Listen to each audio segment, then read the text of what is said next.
News Hour right here on Luminary Radio. I am your host. I'm your pastor, Mr. Michael Smith. My co-host is Brother Lamig Israel. If you are new to this channel, please hit that subscribe button, hit that notification bell so you'll be notified every time we drop this juicy news. Hit that like button also.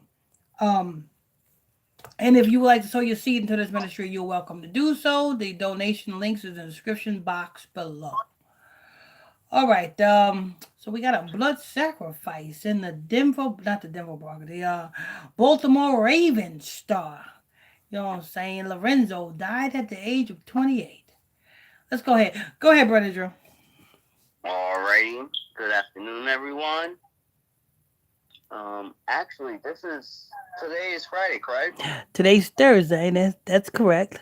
Oh, okay. Today's Thursday. Okay. I'm sorry. I had mine at the time.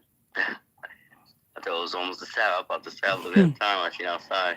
This is coming from TMZ.com. Article headlines: Lorenzo Taliaferro, ex-NFL running back, dead at 28. Dead at 28. The funny thing about it is how he died and everything. But I'll let you go ahead and finish reading. Tragic news. Former Baltimore Ravens running back Lorenzo Taliaferro died on Wednesday. Cops in Virginia confirmed. Yes, it is actually funny how he died. Or actually, who pronounced it. Yeah. Oh, yeah. That's the other thing that's funny. That was a big one right there. A big red flag too. Yeah, big red flag. No name or nothing. He was just 28 years old. The York Poquoson Sheriff's Office in Yorktown, Virginia, announced they received a call of someone needing medical attention at around 3:07 p.m. on Wednesday. 3:07 p.m. The 0 is a non-factor, so you take away the 0, you have 37. 37 represents time. That's telling you that it was this boy's time at the age of 28. Go ahead. Cops say when officers arrived, they found Taliaferro, and immediately helped emergency personnel transfer him to a local hospital. Sadly, police say he died at the facility a short time later. So he died at the hospital? Yes, at the facility. Now, the doctors went to college and stuff to determine, you know what I'm saying, the cause of people's death, right? But yet, the doctors did not determine what he died of? No. I mean, they also, they have the education to, know if someone died. Yeah, exactly. You know what I'm saying? He died at the facility, so what? He was alive when they found him? And you know what I'm saying? And not only that, he's pronounced dead. You don't have a theory or you know what I'm saying? Maybe a hint of what he died from, you being a doctor? You mean to tell me a non-doctor had to... Oh, God. Go ahead, Brother Drew. Sadly, police say he died at the facility a short time later. Cops did not release a cause of death. But a family member told Fox 45 in Baltimore that Lorenzo had suffered a heart attack. So the doctors did not determine what of. And but a family member determined that he died of a heart attack. Now, was this family member a paramedic? Actually, I don't know much of the family member except that he's a family. I don't even know the nigga's name. Yeah, how do he know that the boy died of a heart attack at the age of 28? And the doctors didn't even know that. Maybe he put his hand on top of the heart and was like, "Yep, that's a heart attack." I don't know. I think that family member knows a little bit something more than, you know what I'm saying, he Then supposed he's to letting know. on. You know what I'm saying? If you ask me, they at least probably put it in that family member's hand to make sure that his. Yeah, honestly, because you're not willing to give your name up. Mm-hmm. Obviously, you want to stay anonymous. Mm-hmm.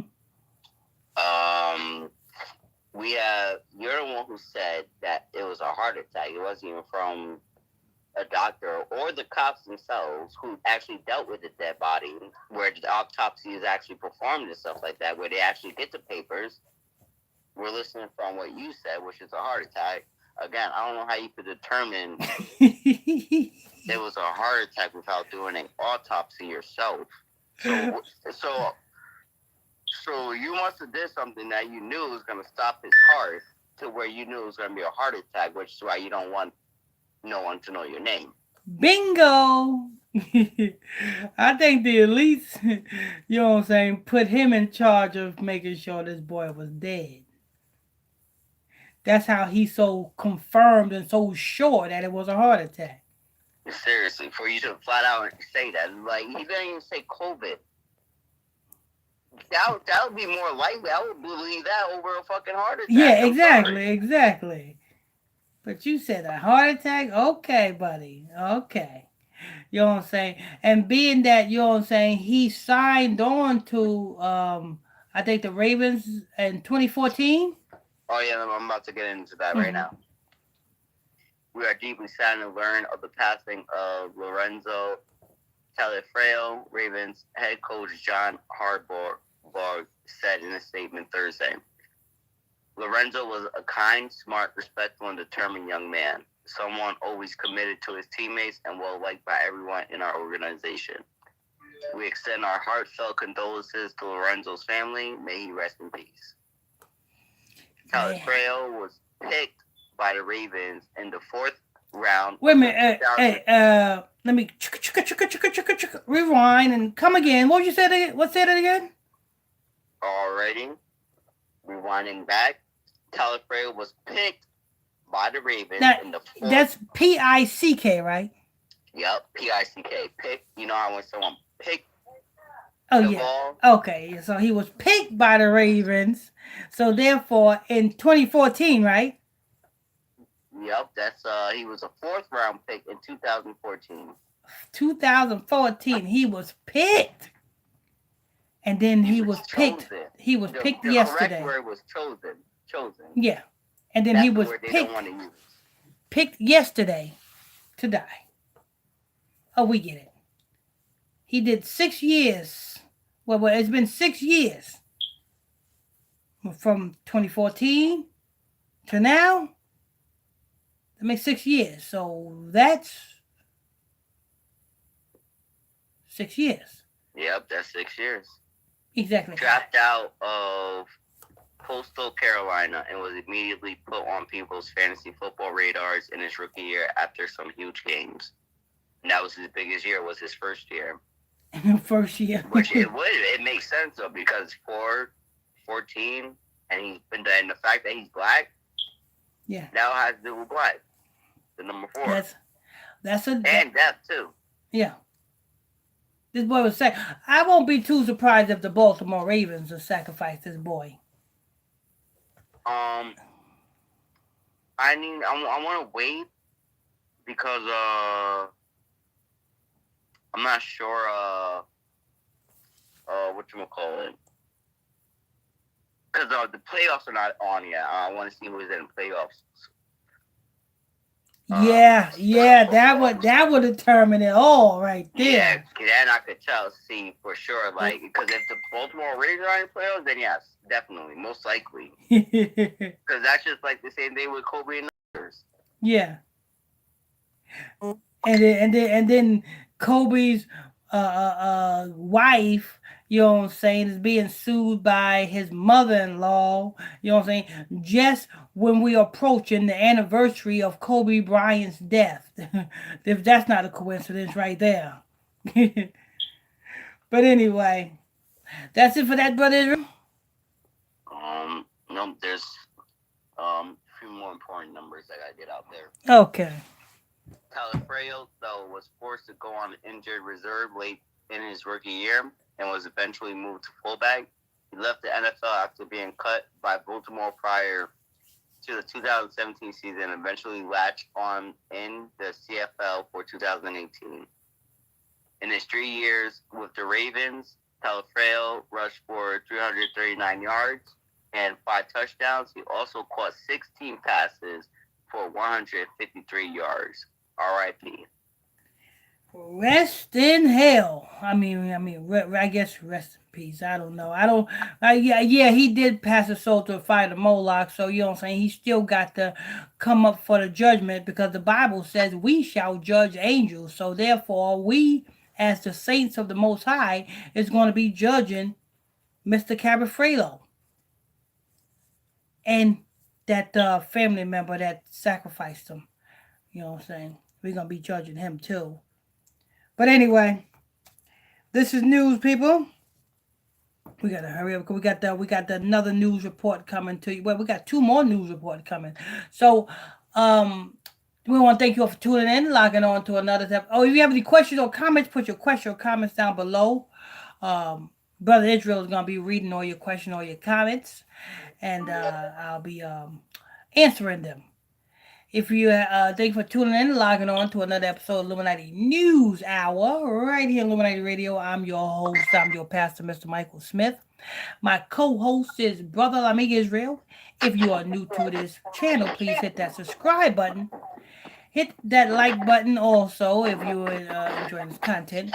Also, if you want to sow your seed into this ministry, you're welcome to do so. The donation links is in the description of this show. We're going to answer your questions, your comments, and then we're going to go ahead and move on to the next news report.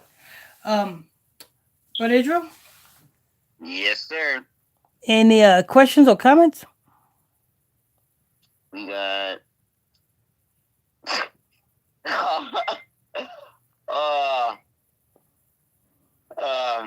right, yes, I definitely do. Okay. We got,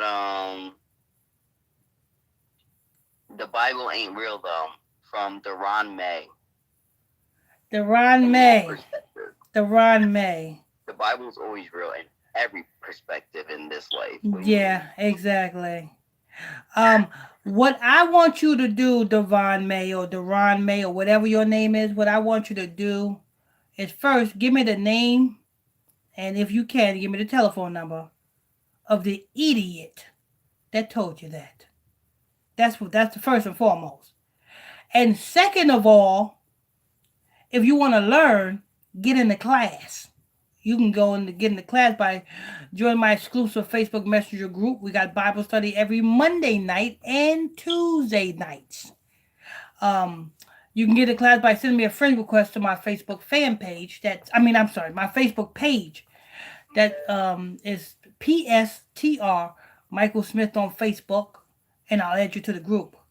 Yeah, because you're definitely doing something wrong. Yeah. Like I said, I'm serious. I'm serious when I say, you know what I'm saying. Give me the name. It's not to put you down or anything. It's actually, so we can show you things. It's not, we don't put anyone down. We want to show you guys, and then you guys take it from there, whether or not you want to believe us or not. That's your choice. You make sure you give me that knowledge. You make sure you give me the name and the number of the idiot that told you that too. Because I got to hold him responsible for misleading you. We got Chris Ray. The only thing he says is true, and that's the only 2 comments we have. Okay, Chris Ray. Yes, it is. All right, so we got one more live show and another pre-recorded show. So we're gonna move on to the next show. We'll see you in about 2 or 3 minutes. Till next time, stay tuned. God bless you all.